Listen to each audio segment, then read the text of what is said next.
My name is Richardson, and I happen to have been born in Britain. All peoples have their peculiarities and their enthusiasms. We are no exception.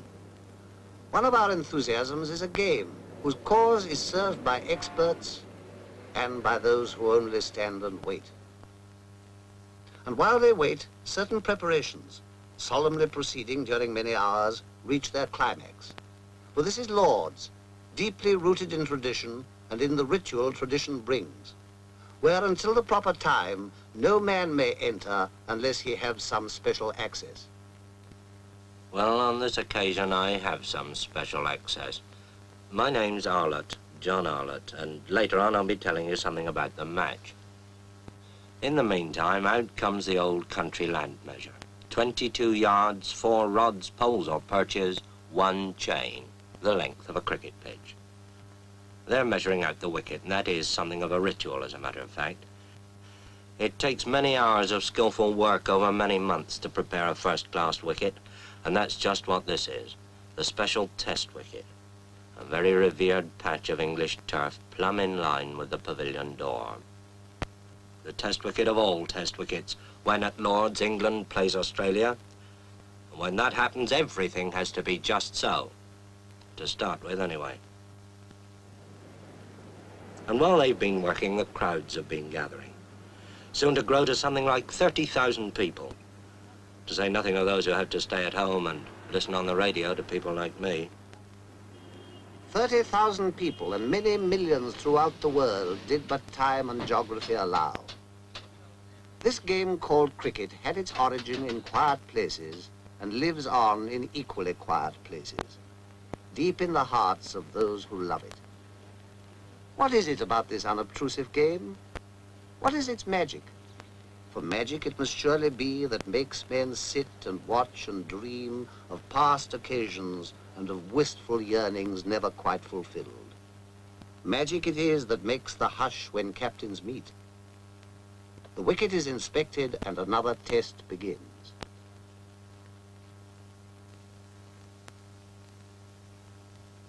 Don Bradman wins the toss for Australia, and Australia are going to bat. They're going to get first use of this good wicket. And here's the England side coming into the field. Yardley leading them, and here's Tom Dollery, Jim Laker, Dennis Compton, and Douglas Wright of Kent at the end. And then, out of the pavilion gate, come Australia's opening pair, Barnes and Morris, Morris in the cap. And Alec Bedser of Surrey begins the bowling from the nursery end. Fast medium right arm comes in, bowls to Barnes outside the off stump, and it bounces off Evans' pads. Bedser again. Bowls again to Barnes and again beats him outside the off stump. And the first over's a quiet one, a maiden. And Alec Coxon of Yorkshire bowls the second over from the pavilion end. Elbows well out, comes in, bowls to Morris. Morris forces him away on the onside, and the Australian innings is underway. The first run's up on the board. And so another historic test is underway, watched by the press of half the world, watched too by appraising eyes in the pavilion, eyes that have seen many a cricketer come and go. For here in the long room at Lord's, criticism is restrained, praise is brief, and only sunny days and history are long. Here are pictures that have captured in eternal attitudes the beginnings of the game, showing the essence of this thing called cricket, all thought and spirit concentrated on a square of green, a subtle battle between a slice of willow and a round of leather. Days of 2 stump wickets, when bats were curved and the scorer kept the tally with notches on a stick. Paintings of village greens in days when cockfighting was rife. Pictures of the high noon of Victorian peace, when cricket had become part of English education. And Lord's itself in 1837, then and today, the acknowledged home of cricket.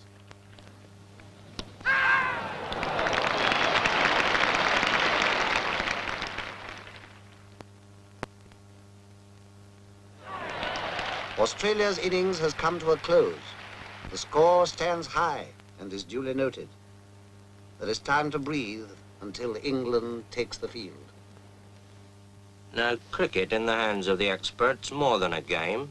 It's a craft at least, almost a science. Let's ask an expert, Bert Rhodes of Derbyshire, to bowl us a leg break on this demonstration wicket.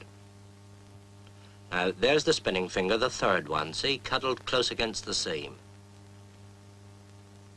It comes up. Now, this is the perfect leg break. Watch where it pitches. Just outside the line of the leg stump, and it turns enough to beat the off stump. And now, the orthodox, the natural break, spun off that index finger, the off break. And this pitches, watch it, outside the line of the off stump, and it beats the leg stump. Now, that's the right arm bowler's orthodox weapon. Let's see how the batsman copes with it.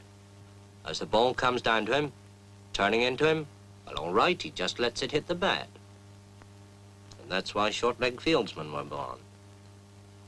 Well, perhaps attack's the best method of defense. Down comes that off break again, and the batsman hooks it hard and high over those short-leg fieldsmen, but not over deep square leg. There is a way of doing it, of course, over the ball as it moves into you, and push it away along the ground as Edrich does this ball from Lindwall, playing it to Barnes. When England are 27 for 1, which is nothing for Englishmen to be very happy about, and Ray Lindwall is bowling at full speed to Hutton. That ball's well up to him, and he pushes it away past mid-off for a comfortable 2. Bradman moves round those hungry Australian slip fieldsmen, and Lindwall, in one of the finest spells of fast bowling seen in England since Larwood, bowls again, this time to Edrich, and Edrich pushes him away out into the covers, quite safely.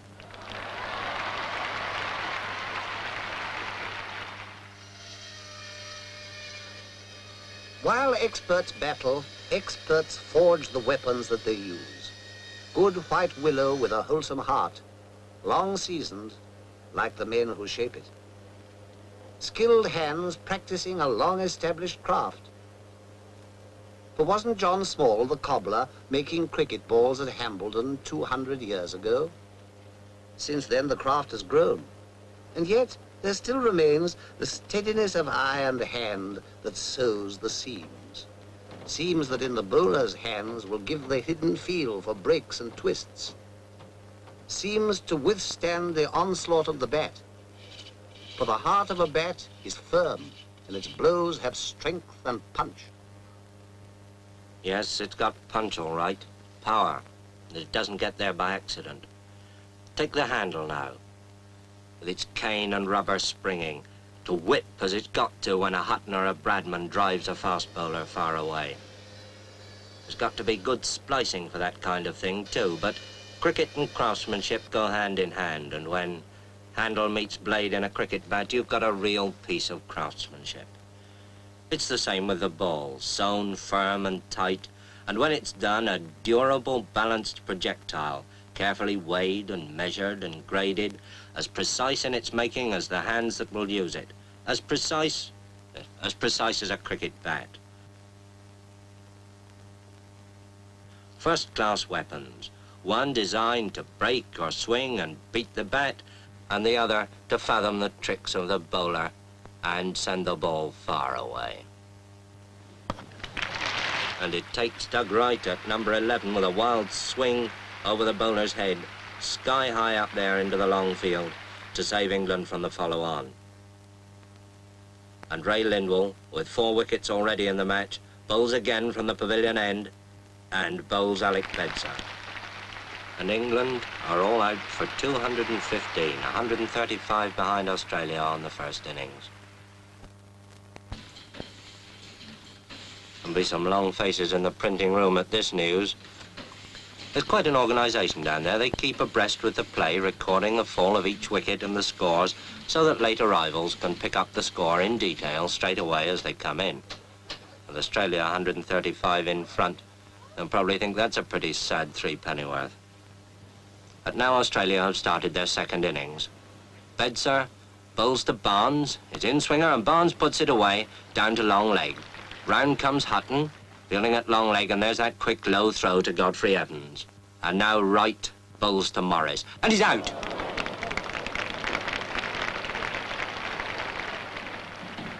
When a wicket falls or a hit is made, those behind the scenes spring into action. What they record will go speeding over land and ocean. When a batsman strikes, The whole world outside will want to know the score. And when they know it, they'll cast an envious thought to those who sat at Lord's and watched. And there goes Barnes, magnificently caught by Washbrook at long on for 141. And Australia are now 431 in front. And now here comes Lindsay Hassett, the vice-captain, to face up to Norman Yardley. I suppose waiting for the earlier batsman. He's had his pads on for best part of 4 hours. Well, he needn't keep them on any longer.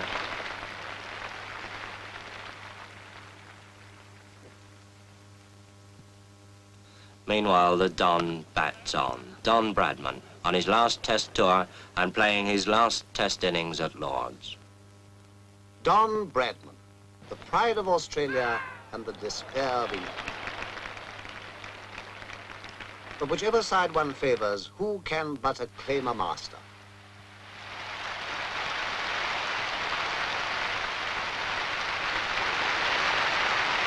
Bradman, whose name now joins the golden pageant. And it is a golden pageant. Let's look at just a few of them. Silver Billy Beldam of Hambledon, who in the 1780s became the first great batsman. William Lillywhite, the nonpareil, the man who changed bowling from underarm to round arm. William Clark, the one-eyed Nottingham bricklayer, who with his All England 11 spread the gospel of cricket all through the country. The Lion of Kent, Alfred Minn, the great fast bowler of the 1840s and 50s. Spofforth, the demon bowler from Australia, who in the great Test of 1882 even took the wicket of the old man. W.G. Grace, the Gloucestershire country doctor who turned a rustic sport into the science of modern cricket. The first man to score a century before lunch in a Test, Victor Trumper. Ranji, and the bowler who suspended the laws of timing, Maurice Tate. Clary Grimmett, the most accurate of all leg break bowlers. A problem even for England's great opening pair, Jack Hobbs of Surrey and his imperturbable Yorkshire partner, Herbert Sutcliffe. Jack Hobbs, the modern master, who, in the 1930s, resigned his supremacy to a young man from Bowral, Donald George Bradman. A pageant of 170 years of cricketers on whom the sun always shines. In retrospect, anyway. But cricket casts its own peculiar glow, and in the years to come, this day too of rain and cloud will be sunlit in the memory. Will rain stop play? Anxious eyes survey the wicket. Willing hands turn too. But fate is kind and the battle is renewed. All through a cloudy afternoon they struggle on. The English batsmen extra careful, heavily conscious of each wicket as it falls. England want 596 to win and Hutton's out for 13, and England 42 for 1 wicket. And now Toshak bowls to Edrich. Ian Johnson catches him at first slip. Edrich is out. England 52 for 2 wickets, and in trouble. That'll hurry 'em and depress 'em in the printing room. Well, with 2 wickets gone for 52, England are in a lot of trouble. Indeed, almost everything depends on the man who now comes out of the pavilion. Dennis Compton. And with Hutton gone, England's last real hope.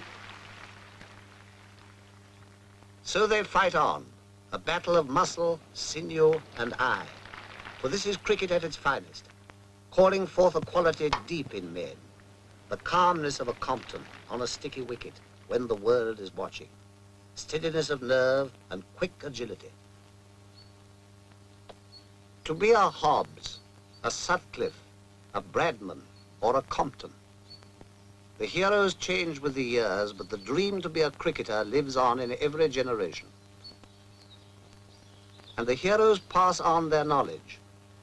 For cricket is a part of the very substance of a country's education. But the game knows no class, and indeed no frontier. In the West Indies, Australia, New Zealand, India, under the shadow of Table Mountain, developing the same qualities in men, regardless of background, color, or creed. England, 106 for 3, want an impossible 490 to win. Impossible? Well, Compton's still there. And here's Big Bill Johnson with that bucking, bridling run coming in to bowl to him. And Compton's out. England's last hope of the impossible. And now, Toshack bowls to Coxon. Toshack thinks he's out. Umpire thinks he's out. Coxon thinks it's a shame. Now it's all over, bar shouting.